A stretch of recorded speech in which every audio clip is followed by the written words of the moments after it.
आपल्या लाडक्या बाप्पाला घरी घेऊन जाण्याची लगबग पुण्यामध्ये पाहायला मिळते। लाडक्या बाप्पासाठी पुणेकरांनी खास पारंपरिक पोशाख परिधान केलेले आहेत। लहानांपासून ते थोरांपर्यंत प्रत्येक जण लाडक्या बाप्पांच्या स्वागतासाठी उत्सुक असल्याचं यावेळी पाहायला मिळालंय।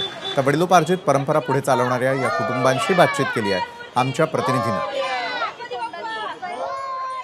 गणपती बाप्पांच्या स्वागताची लगबग सर्वत्र पाहायला मिळते।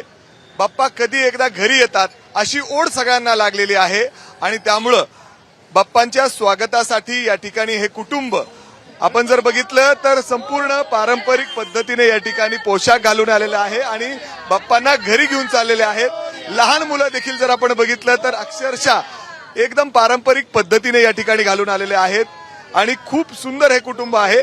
दादा आपण बघतोय एक वेगळा उत्साह आहे, जय्यत तयारी तर आहे, पण जे तुम्ही पोशाख या ठिकाणी नेसला एक वेगळाच दिसतोय। काय संदेश द्यायचा आहे तुम्हाला यातून? हा पारंपरिक पुणेरी पोशाख आहे। याच्या आधी कधी परिधान नव्हता केला मी प्रथमच पुणेरी पगडी घातलेली आहे। 10 दिवस हा सण कशा पद्धतीने साजरा करणार आहात?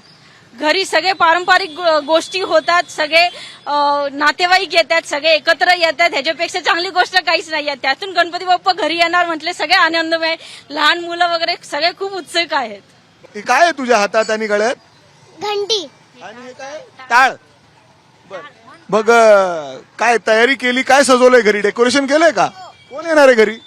गणपती बाप्पा आम्ही खूप आनंद आहे कारण 10 दिवस ते राहणार आहेत। लहान मुलांना देखील हा उत्सव कळावा याचे काय कशा पद्धतीने हा पुढे घेऊन जायचा आहे एक वेगळा संदेश या सगळ्या कुटुंबांकडून या ठिकाणी दिला जातोय। एक वेगळा जल्लोष सध्या बाप्पांच्या स्वागतासाठी आगमनानिमित्ताने आपल्याला पाहायला मिळतोय।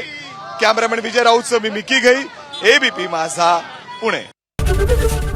एबीपी माझा, उघडा डोळे बघा नीट।